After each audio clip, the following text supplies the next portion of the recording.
I really learned about student loans when I met my wife. She owed around $40,000 when we met, and she was making it work. She was hustling, and she would have made it there eventually, but it would have taken probably 20, 25 years to pay off her loans. And the reason we were able to get freed up was because I booked an underpants commercial.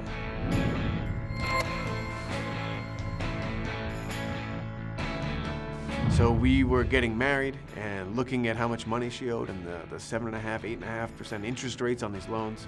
And we just decided, let's be done with it. Let's write a couple checks and wipe these things out. And once we wrote the checks and my wife started to cry, I realized that there was so much more tied up in these loans than just numbers.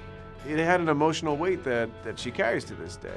So at the same time that we were feeling, relieved to be done with my wife's student loans, I was also very aware of how absurd the circumstances were that got us there. And then realizing that I had the opportunity to create something that could mirror that. So much luck in that situation, and there's so much luck involved in winning a game show.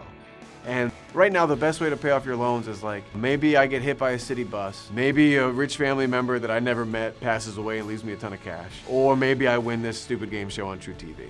In the end, neither of them should be what it takes to pay for an education. Other than winning a game show, there are many other ways to get creative with paying off your student loans a little faster. Setting up an automatic payment with your loan provider can often score you a discount on your interest rate and protect you from late fees. Paying as little as $20 or $50 off the minimum due will help pay off the principal amount faster. Consolidating your loans into one payment could lower how much you pay in interest. Even when someone wins the grand prize standing right next to me, I know that there are 2 contestants that I met 20 minutes earlier who are waiting in the wings, who did not win. It's a great moment, and also a moment of clarity that this show is not a solution. And I think that we need legislation from Congress to lead us to fund our universities better. I think it will require some higher taxes on some people who I think can definitely afford it. And I think we also need to rein in the universities, rein in some of their administrative costs, and focus more on the students, as they should be. You can watch Paid Off on TruTV. Right now, it's on every Tuesday night at 10 Eastern, 9 Central, 7 Pacific, something Mountain.